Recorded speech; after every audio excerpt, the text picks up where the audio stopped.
Hola, bienvenidos de nuevo. Soy el doctor Carlos Waldo. Soy especialista en medicina interna y este es mi canal Enseñando Medicina Interna. El de hoy toca subir un video acerca de actualidades en la medicina, donde reviso algún artículo, les presento su resumen y les dejo las conclusiones a su mejor consideración. El día de hoy me encontré con un artículo que está interesante en el sentido en el que ya empiezan a explorar la inteligencia artificial en el ámbito médico. Es una cuestión que cada vez va a ir permeando más en el ámbito médico y que es algo inevitable.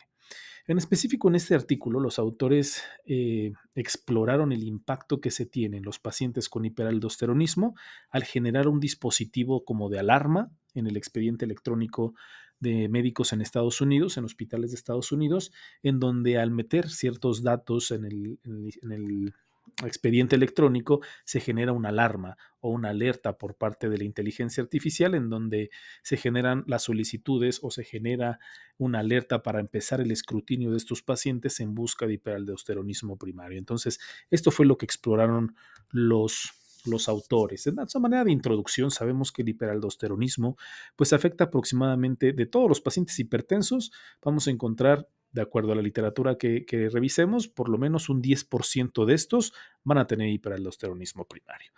Y el porcentaje se incrementa más en aquellos pacientes que tienen hipertensión resistente.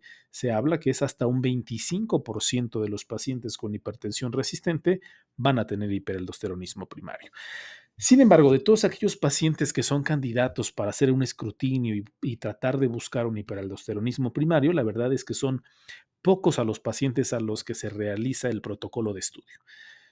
Igual, de acuerdo a estudios observacionales, se comenta que de todos los pacientes que pueden llegar a ser candidatos y que cumplen criterios para iniciar protocolo, entre el 2 al 4% de estos pacientes son los únicos que empiezan con este tipo de protocolo.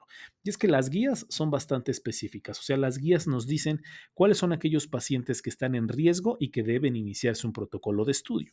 Pacientes con hipertensión resistente al tratamiento, es decir, presión arterial no controlada a pesar del uso de 3 antihipertensivos diferentes, incluyendo un diurético. Aquellos pacientes que sí estén controlados, pero que tengan 4 o más antihipertensivos, también son candidatos para el protocolo de estudio en busca de un hiperaldosteronismo primario. Pacientes que tengan en conjunto hipertensión e hipocalemia, que sabemos que la hipocalemia también no se presenta en todos los pacientes con hiperaldosteronismo, pero en cada caso de que tengamos un paciente con hipertensión e hipocalemia, hay que realizar un protocolo de estudio. Aquellos pacientes que se encuentra un incidentaloma en las suprarrenales, por cualquier otro tipo de protocolo de estudio, pero si se encuentra un incidentaloma, hay que hacer protocolo de estudio para hiperaldosteronismo primario.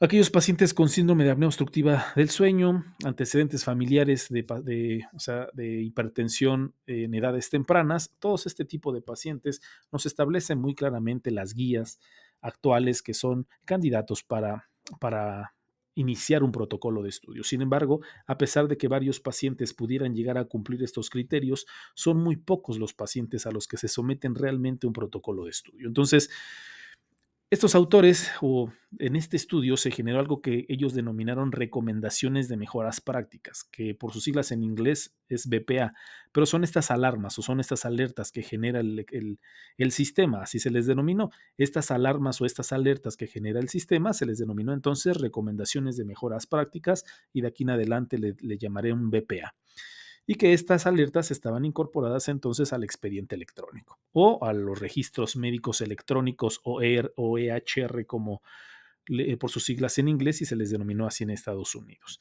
Y sobre todo, intentaron implementar este tipo de sistemas para poder identificar a los pacientes con mucho mayor precisión y poder empezar el protocolo de estudio en un momento oportuno, ¿no? Entonces, este es el artículo que se realizó, se publicó en el JAMA de Medicina Interna en enero del 2024 y lo denominaron Evaluación de recomendaciones de mejoras prácticas para escrutinio de aldosteronismo primario. Entonces, los autores realizaron este estudio, fue un estudio prospectivo realizado en Michigan, Estados Unidos, y evaluaron cómo estas alertas ¿qué impacto tenían estas alertas para la detección de aldosteronismo primario en pacientes ambulatorios adultos que no habían sido evaluados previamente? Es decir, si ya habían sido evaluados previamente, se descartaban del estudio. Eran todos aquellos pacientes que cumplían criterios, pero que no habían sido evaluados previamente y que tuvieran por lo menos, como ya les había comentado, factores de riesgo para tener este problema. Un tratamiento actual de 4 más antihipertensivos, hipocalemia, edad menor de 35 años con hipertensión o nódulos suprarrenales o incidentalomas suprarrenales. Se desarrolló entonces esta alerta o esta alarma para la detección del aldosteronismo primario en candidatos atendidos en el ámbito ambulatorio por médicos que trataban hipertensión. Entre ellos nos comentan que había internistas, cardiólogos, nefrólogos, oncólogos, en fin, eran diferentes tipos de especialistas que también se les realizó pues este tipo de alertas o este tipo de alarmas en su expediente electrónico. Estas alarmas o estos BPA no eran interrumpibles, es decir, el médico podía seguir con su nota, el médico podía no tomar en cuenta esta nota, esta alerta y seguir con su consulta sin ningún problema, es decir, no se interrumpía la consulta o no se interrumpía el expediente electrónico, ellos podían seguir haciendo su nota como si no pasara nada, podían ignorarla. Entonces, la BPA incluía, cuando aparecía la alerta, incluía órdenes para la detección de aldosteronismo primario, que entre ellos incluía niveles de aldosterona, de renina y un panel metabólico básico y un link para la guía de interpretación de estos resultados. Entonces, dentro de estos objetivos, los objetivos primarios de los autores fue evaluar el número de candidatos para la detección del aldosteronismo primario identificados por estas alarmas entre el 1 de octubre del 2021 y el 31 de diciembre del 2022, 14 meses aproximadamente.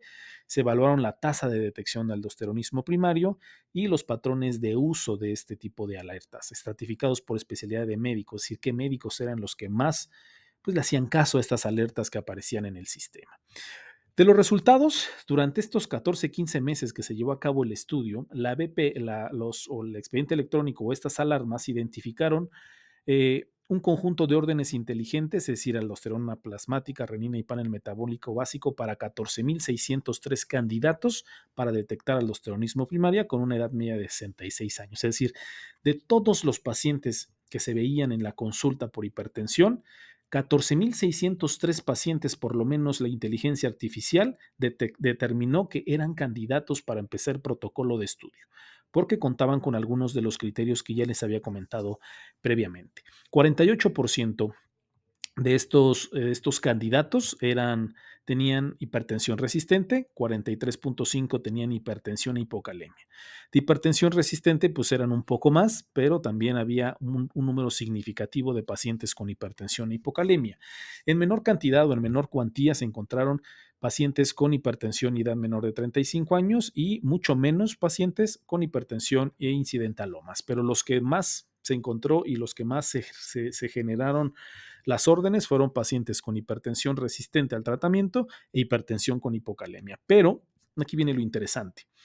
De todas esas 14,603 alertas que se mandaron a los médicos, solamente el 14% de estas alertas fueron pues tomadas en cuenta, digámoslo así. Es decir, solamente a 2,040 pacientes se les inició un protocolo de estudio, solo el 14%. Y de estos 14%, estos 2,040 pacientes, solo el 71% o 1,439 pacientes completaron la detección, es decir, se llevaron a cabo los estudios que se solicitaron en la consulta. De estos, del 71%, solamente el 17% fue diagnosticado o las pruebas fueron positivas para hiperaldosteronismo primario. Entonces, la verdad es que un número bajo en comparación de todas las alertas o todas las alarmas que se generó por medio de la inteligencia artificial. Y de estos, pues todavía menos completaron el protocolo y de estos, pues los que quedaron fueron 250, que aproximadamente fueron del número que se realizaron, pues más o menos el 20% del 17% de los pacientes tuvieron una prueba positiva. Entonces, ¿cuáles fueron las conclusiones de los autores? Los resultados del estudio sugieren que estas alertas en el sistema no disruptivos son herramientas de asistencia para la detección de la hipertensión potencialmente prometedoras, en particular entre los médicos de atención primaria. Combinados con algoritmos de inteligencia artificial que optimizan el rendimiento de detección, los BPA refinados pueden contribuir a la detección personalizada de la hipertensión. Entonces, en este estudio hay varias cosas que tomar en cuenta, ¿no? En primer lugar, la mayoría de los pacientes identificados como candidatos y que cumplían criterios para poder realizar una hipertensión, un protocolo para hiperaldosteronismo primario, pues no recibieron órdenes de la detección. No lo comentan, no lo dicen específicamente, pero creo que hubiera valido la pena saber los motivos o las razones por qué los médicos no terminaron o no les dieron las órdenes de detección a estos pacientes. ¿Cuál habrá sido su tren de pensamiento para no hacerle caso a la inteligencia artificial? Eh, no sé, habrá sido ego, habrá sido que no creía, no lo creyó oportuno, no sé.